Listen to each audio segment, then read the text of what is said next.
Sahabat Oase Rohani Katolik yang terkasih, salam damai, salam sehat dan sukacita dalam Kristus. Senang sekali saya Teresa Wina bisa menjumpai kembali Anda pada Oase Rohani Katolik hari ini, bertepatan dengan peringatan wajib Santo Yoakim dan Santa Ana, orang tua Santa Perawan Maria.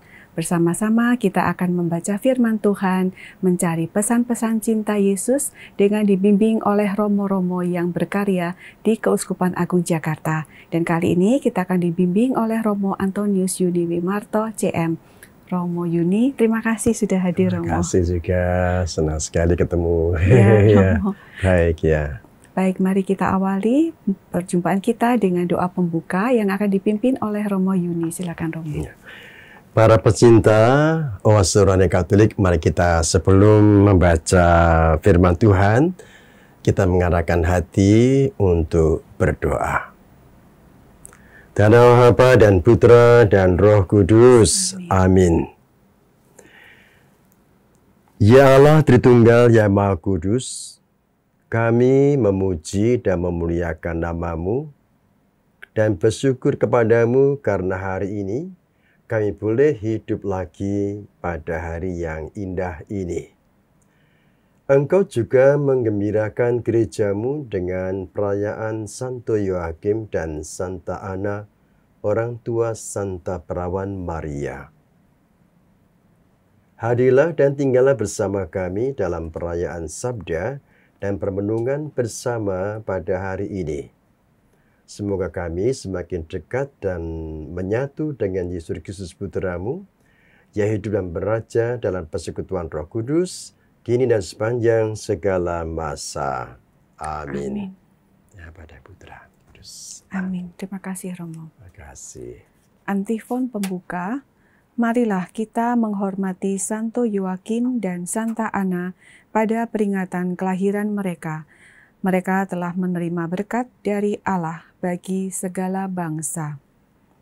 Bacaan pertama dari Kitab Putra Sirah bab 44 ayat 1 dilanjutkan dengan ayat 10 sampai dengan 15. Kami hendak memuji orang-orang termasyur, para leluhur kita, menurut urut-urutannya. Mereka adalah orang-orang kesayangan yang kebajikannya tidak sampai terlupa. Semua itu tetap disimpan oleh keturunannya sebagai warisan, baik yang berasal dari mereka. Keturunannya tetap setia kepada perjanjian-perjanjian, dan anak-anak mereka pun demikian pula keadaannya. Keturunan mereka akan lestari untuk selama-lamanya, dan kemuliaannya tidak akan dihapus. Dengan tenteram, jenazah mereka dimakamkan, dan nama mereka hidup terus turun-temurun. Kebijaksanaan mereka diceritakan oleh bangsa-bangsa, dan para jemaat mewartakan pujian mereka. Demikianlah sabda Tuhan. Syukur kepada Allah. Kita tanggapi dengan Mazmur tanggapan dari Mazmur 132. Tuhan Allah akan memberi dia tahta Daud, bapa leluhurnya. Tuhan Allah akan memberi dia tahta Daud, bapa leluhurnya. Tuhan telah menyatakan sumpah setia kepada Daud. Ia tidak akan memungkirinya. Seorang anak kandungmu akan kududukkan di atas tahtamu. Tuhan Allah akan memberi dia tahta Daud, bapa leluhurnya. Sebab Tuhan telah memilih Sion dan mengingininya menjadi tempat kedudukannya. Inilah tempat peristirahatanku untuk selama-lamanya. Di sini aku hendak diam, sebab aku mengingininya. Tuhan Allah akan memberi dia tahta Daud, bapa leluhurnya. Di sanalah aku akan menumbuhkan sebuah tanduk bagi Daud dan menyediakan pelita bagi orang yang kuurapi. Musuh-musuhnya akan kutudungi pakaian keaiban, tetapi ia sendiri akan mengenakan mahkota yang semarak. Tuhan Allah akan memberi dia tahta Daud, bapa leluhurnya. Sahabat Oase Rohani Katolik yang terkasih, mari kita siapkan hati untuk mendengarkan Injil Suci, diawali dengan bait pengantar Injil. Haleluya, haleluya, haleluya,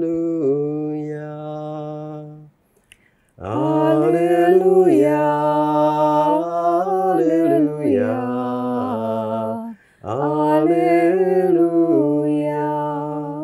Mereka menantikan penghiburan bagi Israel, dan Roh Kudus ada di atasnya.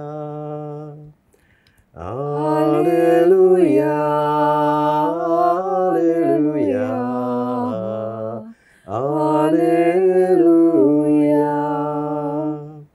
Tuhan bersamamu. Dan bersama rohmu. Inilah Injil Yesus Kristus menurut Matius. Dimuliakanlah Tuhan. Sekali peristiwa, Yesus berkata kepada murid-muridnya, "Berbahagialah matamu karena telah melihat. Berbahagialah telingamu karena telah mendengar. Sebab aku berkata kepadamu, banyak nabi dan orang benar ingin melihat apa yang kamu lihat, tetapi tidak melihatnya. Dan ingin mendengar apa yang kamu dengar, tetapi tidak mendengarnya." Saudara sekalian, demikianlah sabda Tuhan. Terpujilah Kristus. Baik, sahabat Oase Rohani Katolik yang terkasih, kita sudah bersama-sama membaca firman Tuhan hari ini. Mari kita menggali pesan-pesan cinta Yesus untuk kita bersama. Romo Yuni, dari bacaan yang pertama, kitab Putra Sirah, kita bisa mendapatkan pelajaran apa, Romo? Silakan. Ya, baik. Terima kasih, Wina. Para pemirsa Oase Rohani Katolik dimanapun Anda berada, senang sekali ketemu lagi dengan saya, Romo Yuni. Saya tugas di Tanjung Priok. Kita pada hari ini bersama-sama tadi mendengarkan firman Tuhan dari kitab Putra Sirah.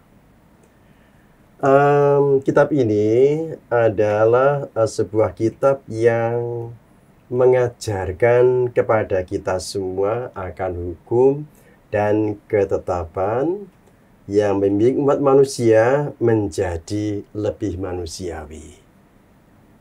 Dan juga menjadi supaya orang itu menjadi lebih manusiawi, bisa bertanggung jawab dan bijaksana, baik untuk diri sendiri maupun dalam kebersamaan seluruh warga masyarakat. Nah, para pemirsa yang terkasih,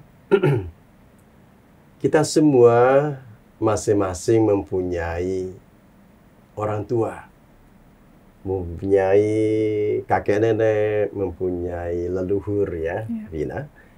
Dan mereka ini adalah orang-orang yang menjadi guru kehidupan kita. Jadi sebelum kita ini belajar di sekolah ya, TK, SD, SMP, SMA, dan perguruan tinggi, kita ini mempunyai guru yang pertama, yaitu orang tua.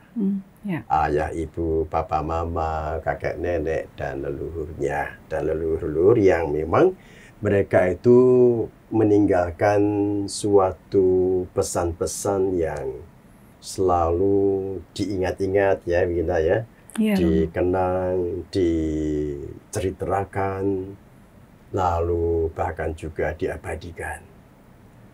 Nah, pengabadian inilah yang juga diwujudkan pula selain kita bercerita ya, kita bercerita tentang bagaimanakah dulu orang tua kita, kakek nenek kita memberikan pesan, wejangan kepada kita. Lalu tentu Wina juga punya orang tua, kakek nenek yang pasti juga mempunyai pesan untuk dikenang. Pesan untuk diingat-ingat, lalu pula dilakukan sesuai dengan apa yang dipesankan oleh orang tua kita masing-masing. Tidak hanya itu, sekalipun mereka sudah meninggal pun, kita masih merawat jenazahnya dalam makam. Nah ini. Ya. Makam-makamnya dirawat, dibersihkan, sesekali orang datang Nyekar. tabur bunga, nyekar Ya. ya. Nyekar itu sebetulnya sebuah ungkapan rasa hormat dan bakti kepada orang tua yang pernah ada. Ya. Pernah ada, dan itu sungguh-sungguh tak pernah terlupakan. Lalu kita juga menghormati. Menghormati karena apa? Mereka pernah berjasa.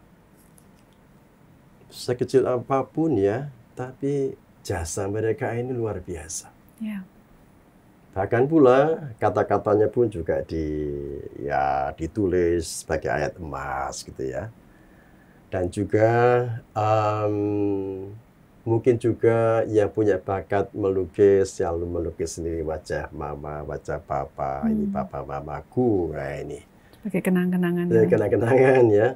Kenang-kenangan, ada pula yang mengabadikan dengan nyanyian, ya toh, menjadi sebuah ungkapan kerinduan ketika aku membaca pesan mama, pesan papa, kakek nenek ini, lalu menjadi sebuah pembelajaran.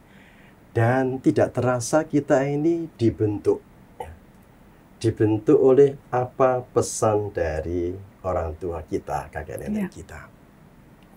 Jadi ada sebuah formatio.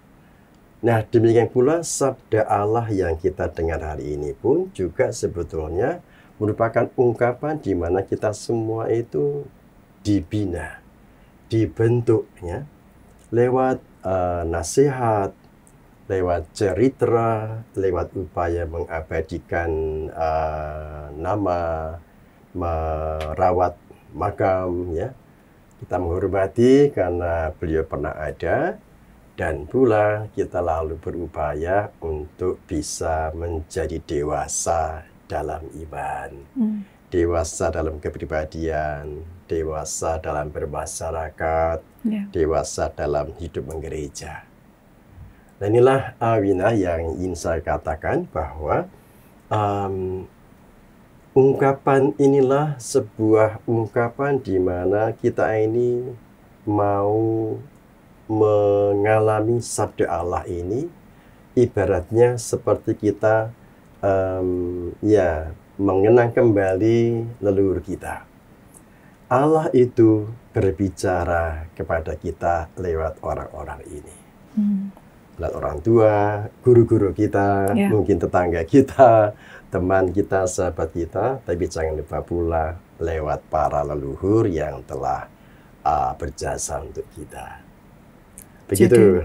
Ya, Wina. Ya, Romo, terima kasih. Jadi, menurut Romo, nilai-nilai rohani, nilai-nilai yang baik yang Allah ingin sampaikan kepada kita itu bisa juga diturunkan lewat para leluhur, lewat orang tua, lewat keluarga, ya Romo. Betul, ya. Nah, selalu kita kalau sebagai orang tua selalu bilang, tadi Romo bilang orang tua adalah guru bagi anak-anaknya, bagi keturunan di bawahnya. Cuman masalahnya orang tua seringkali juga mungkin karena ya tidak ada sekolah untuk orang tua. Jadi kita ini kadang kalau ambil keputusan atau melangkah sesuatu itu kayaknya juga pernah sering atau bahkan salah jalan gitu. Salah mengambil keputusan. Nah, berarti sebagai orang tua sendiri juga harus melihat lagi yang di atasnya, ya Romo, ya. Gitu. Jadi gini, sebetulnya kita pernah mendapatkan didikan orang tua kita. Bisa diajari bilang terima kasih, maaf, tolong, dan juga menyambut orang itu dengan gembira. Tiga hal ini kan juga selalu diingatkan oleh orang tua kita ketika kita mendapatkan tamu, paman kita, tetangga kita. Ayo bilang apa? Atau kita dikasih hadiah, permen gitu ya. Bilang apa yuk? Terima kasih gitu ya. Atau juga maaf, saya tadi terlambat, maaf saya tadi omong tidak baik, dan tolong bantu saya. Nah, kata 3 hal ini kan juga sesuatu yang ditanamkan oleh orang tua kita lebih dahulu. Ya. Baru kemudian diteruskan di sekolah. Lalu saya menambahkan tidak hanya 3, ya tidak hanya 3 seperti terima kasih, tolong, maaf, juga menyampaikan salam. Memuji ya, memuji orang itu sesuatu yang baik, membesarkan hati orang. Ya. Kamu cantik, kamu ganteng, kamu cakep, kamu bijak. Nah ini sesuatu yang membesarkan hati orang. Jadi lebih baik membesarkan hati orang daripada berlaku yang tidak baik. Ya. Ini. Cuman itu mungkin di kultur kita agak-agak ini ya Romo, masih dibiasakan ya Romo ya. Itu dibiasakan. Nah. Lalu gini, ada pula tidak jarang orang tua kita itu suka cerita. Jadi cerita pengalaman menghadapi kegagalan. Oh ya. Pengalaman menghadapi kesulitan, pengalaman syukur bahwa di saat yang sulit ternyata pada waktunya Tuhan itu memberikan berkat pada waktunya.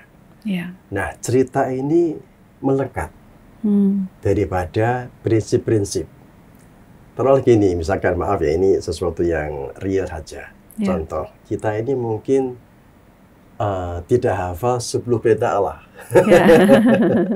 Tetapi kita tahu bahwa ini banyak teman-teman yang cerita. Nah, cerita ini lalu melekat, mudah diingat daripada menghafalkan 10 perintah tadi ya. Ya. Jadi yang penting bahwa para pemirsa, bahwa kita ini ada tradisi cerita. Di mana 2-3 orang berkumpul, Tuhan hadir. Ya. Tapi juga di mana 2 atau 3 orang pasti ada yang cerita. Wah ini ya. Ya. Jadi kalau begitu cerita itu sebenarnya sebuah pembinaan, pendidikan karakter ya. Ya. Orang itu bisa menghargai teman, saudaranya itu lewat sebuah cerita yang mengesan. Nah, kalau kita ini sering lihat di YouTube kan, kalau ada sebuah cerita yang menarik, cerita mendidik, cerita yang membesarkan hati orang. Nah, inilah yang pula jangan lupa Anda dan saya, kita punya orang tua, pasti orang tua pernah cerita. Dulu ketika saya masih muda, saya juga ini usah tekun kemana-mana jalan kaki. Ya. Nah, ini sesuatu yang membesarkan hati orang sehingga kita itu bisa merasakan didikan ternyata lewat hidup sederhana ini membuat orang mampu mengalami pembentukan karakter yang sangat baik. Ya, nah. Romo mengingatkan sekali bahwa dengan cerita itu bisa lebih nempel ya Romo ya, karena mungkin ada konteksnya, lebih nyambung, lalu lebih menarik daripada sekedar petuah-petuah kalian harus ya A, B, C gitu. Kayaknya cuman diguruin, cuman dimarahin gitu ya.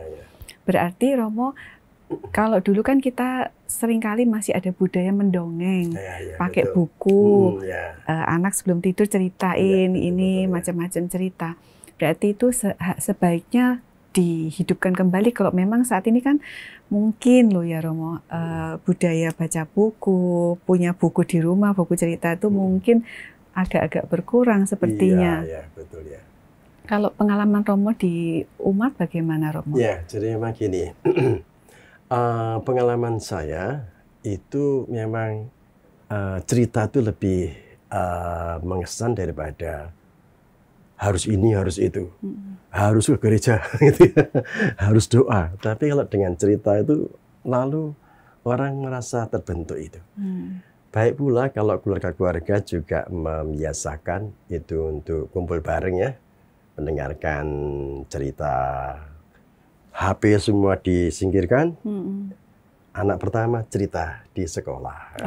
Pengalamannya tadi siang. Orang tua mendengarkan dengan baik. Ganti mamanya cerita ketika di pasar ketemu teman. Ada pembelajaran di sana.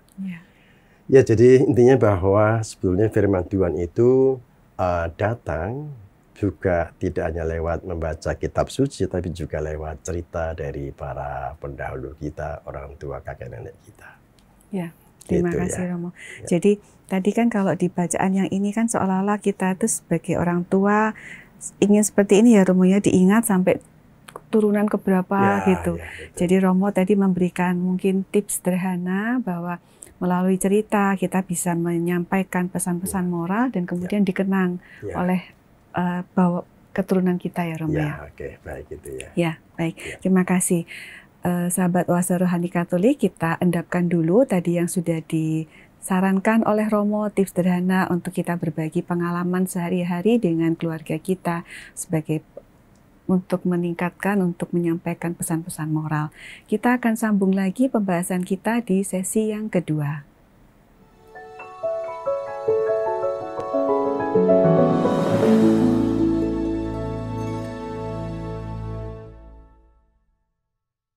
Sahabat Oase Rohani Katolik yang terkasih, terima kasih Anda masih setia mengikuti Oase Rohani Katolik hari ini, peringatan wajib Santo Yoakim dan Santa Ana, orang tua Santa Perawan Maria, masih bersama dengan Romo Antonius Yuni Wimarto, CM, dan saya Teresa Wina. Bagi Anda yang ingin menyampaikan pesan ataupun sharing yang lain, silakan di-email ke orkkaj2021@gmail.com atau ke WhatsApp nomor 08810251334338.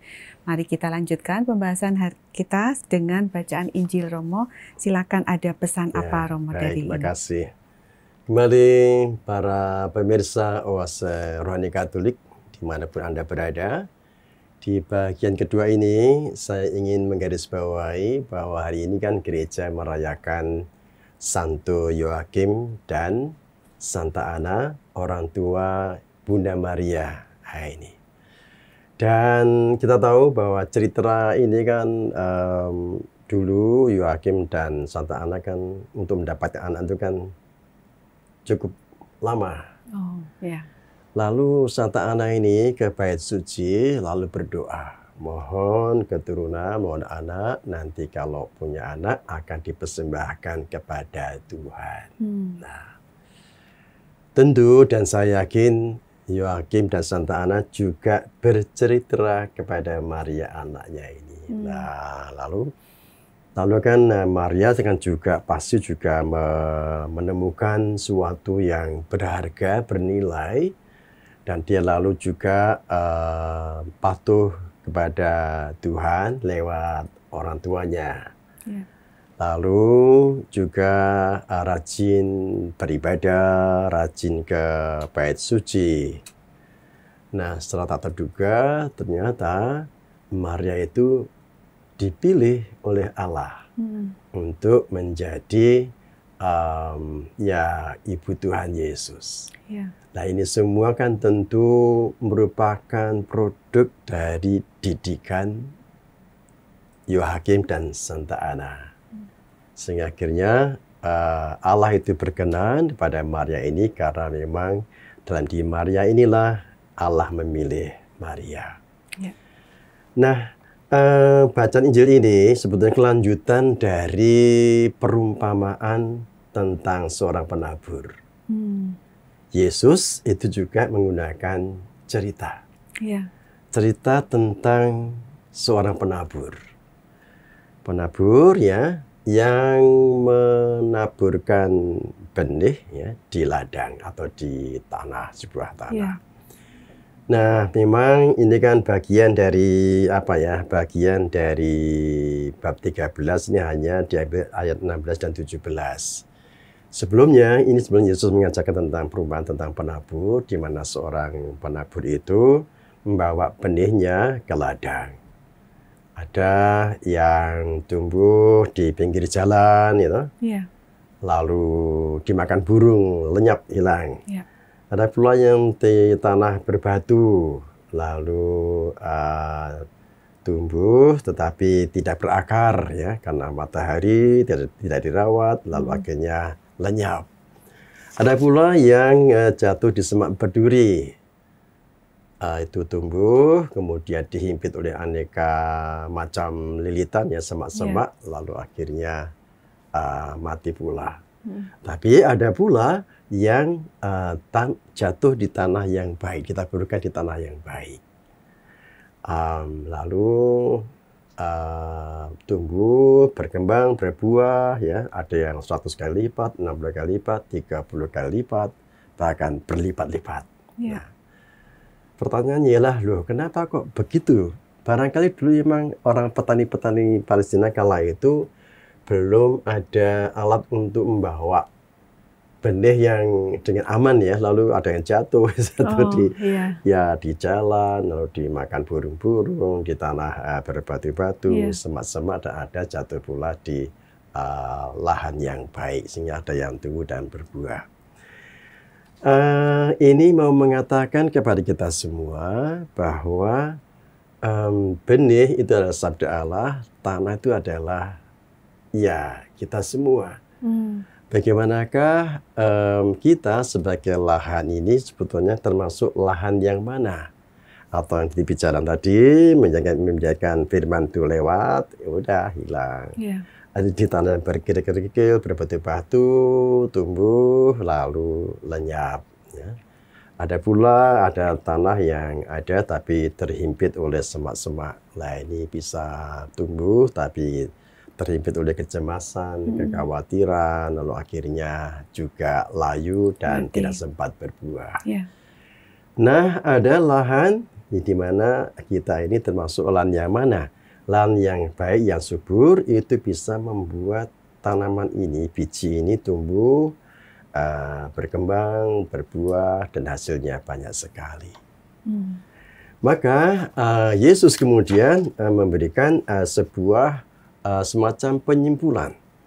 Berbahagialah matamu karena telah melihat. Berbahagialah telingamu karena telah mendengar. Sebab aku berkata kepadamu, banyak nabi dan orang benar ingin melihat apa yang kamu lihat, tapi tidak melihatnya. Ini sebenarnya mau mengatakan kepada kita semua bahwa kita ini sebetulnya diajak untuk menghidupi firman Tuhan.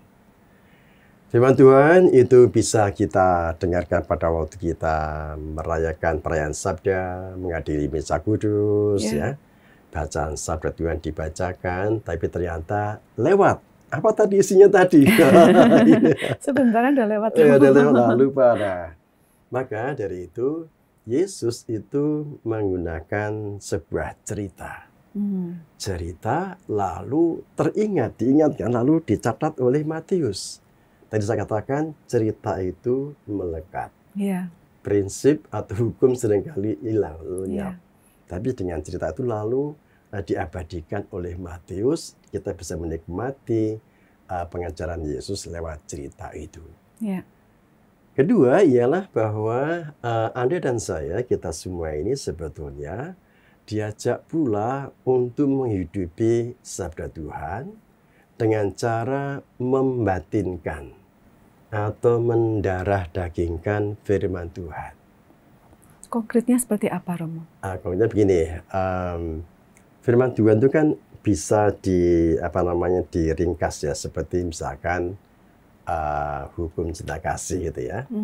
Maka hukum ini lalu harus kita wujudkan, ya, kita tanamkan dalam hati dan tentu mengalir dalam tindakan.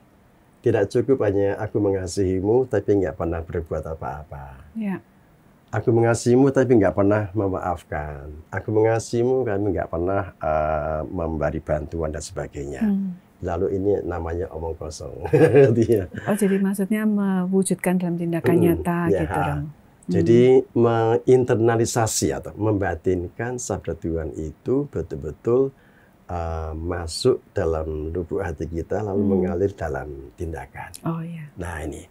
Jadi inilah yang maksudnya ialah supaya mata kita itu adalah mata yang melihat. Tapi tidak hanya melihat, bahwa ternyata aku ingat bahwa Tuhan Yesus itu suka menolong.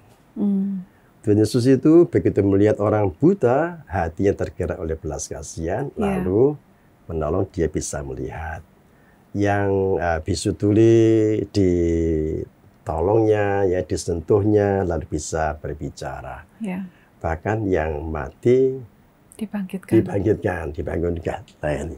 Jadi itulah yang namanya mendarah dagingkan firman Tuhan itu, sehingga bisa menghasilkan sukacita dirasakan oleh orang yang mengalami kesulitan kala itu. KAJ kan mempunyai arah dasar, yaitu solidaritas dan subsidiaritas. Ya, untuk tahun ini. Ya, tahun ini ya. Maka kita ini juga demikian, diajak untuk menghidupi firman Tuhan dengan cara bersolidar. Tahu di sana ada teman kita, sahabat kita yang mengalami kesulitan, nah, maka kita ini punya ya semacam compassion, ikut merasakan kesulitan teman kita ini. Lalu kita mencoba ayo membantu. Ya, bila perlu ayo kita mengajak teman-teman. Nah ini, saya pun juga dulu Yoakim dan Santa Ana pun juga menanamkan ini pada Maria. Nah ini, ketika Maria mendengar berita bahwa Elizabeth anaknya itu juga mengandung, langsung dia tidak disuruh, lalu dia pergi ke rumah Elizabeth. Nah ini, lalu menemani, menolong, membantu Elizabeth untuk menyiapkan kelahiran anaknya. Nah ini, jadilah bentuk sebuah solidar ya, dan juga subsidiaritas itu orang mau ambil bagian membantu supaya bisa damai dan sejahtera semacam itu ya. Romo tadi menyambung ke solidaritas dan subsidiaritas, lalu bagaimana orang tua mengajarkan ke anak untuk juga solidar ke orang-orang di sekitarnya.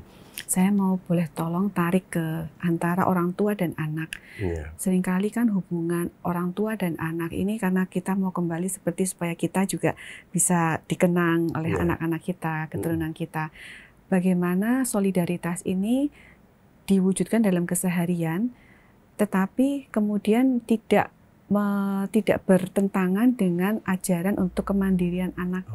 Jadi antara bagaimana kita harus solidar, tetapi juga ada pendidikan gitu. Ya, betul, baik, menarik sekali. Jadi gini, dulu ketika kita masih kecil, orang tua kita ngajari untuk berbagi.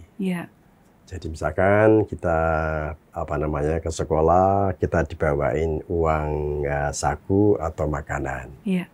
Orang tua berpesan, nanti kalau teman kamu nggak bawa uang untuk makan, kamu bagi. Jajan ada roti satu, ya, bagi ya nanti ya, bagi dengan teman kamu.